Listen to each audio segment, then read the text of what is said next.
Hello guys, welcome back to my channel. আমি চলে এসেছি আবার একটা ব্লগ নিয়ে। আজকে আমি দেখাবো যে আমাদের এখানে বর্ডার আছে, বর্ডারের রাস্তাটা দেখাবো। আসলে আমরা যেতে যেতে বাড়িতে কাজ চলছিল, তো আমরা যেতে যেতে সন্ধে হয়ে গেছিলো, জন্য আমাদেরকে বেশি দূর যেতে দেয়নি। আর সেই সময় ছবি তোলার ভিডিও করারও কোনো পারমিশন ছিল না, কারণ তখন প্রায় 6টা বেজে গেছিলো। তো আমাদেরকে বলেছিল যে আরও আগে যেতে। এরপর অন্য আরেকদিন তাড়াতাড়ি গিয়ে তারপর তোমাদেরকে ভালো করে ছবি ভিডিও করে দেখাবো। তো আজকে এমনি মোটামুটি হালকা আমি লুকিয়ে লুকিয়ে ভিডিও করেছি, তো তোমাদেরকে সেটাই দেখাবো। এটা রাস্তা, আমাদের ওদিক দিয়ে যেতে অনেকটাই যেতে হয়, তাও গেছিলাম। যাওয়ার ইচ্ছে ছিল সকাল থেকেই, তাও গেছিলাম। তো আজকে ওটাই দেখাবো। তো চলো বন্ধুরা, যাওয়া যাক। চলে এসেছি, এটাই দেখাতে চেয়েছিলাম আমি তোমাদেরকে।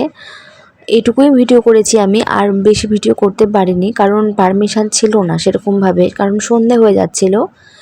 আর যেতে অনেকটাই সময় লেগেছিল, বাট আমি ভালো করে ভিডিও করতে পারিনি, কারণ আমার মেয়ে খুবই বদমাইশি করছিল, ওই জন্য আমি ভালো করে ভিডিও করতে পারিনি। নেক্সট টাইম যখন আবার যাব তখন তোমাদেরকে ভালো করে দেখাবো। আসার সময় আমাদের এখানে মেলা হচ্ছিল, তো মেলাটা দেখলাম, যে ভেবেছিলাম যে মেলাটা হয়তো শেষ হয়ে গেছে, কারণ 2 দিন আগে মেলাটা ছিল। তো রাস্তাতে যেতে যেতে দেখছি যে মেলাটা শেষ হয়নি, মেলাটা ছিল, বাট সেদিনই হয়তো আজকেই শেষ হয়ে যেত, ওই জন্য শেষ হয়নি। তো নামলাম, নেমে ঠাকুরটা দেখলাম, ঠাকুর নেই, এমনি মন্দিরটা শুধু তুললাম, ঠাকুর ছিল না, ঠাকুর হয়তো ভাসিয়ে দেওয়া হয়েছে।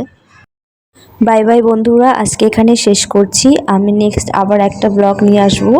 সবাই ভালো থেকো, আর ভিডিওটা ভালো লেগে থাকলে একটা করে লাইক করে দিও। বাই বাই বন্ধুরা।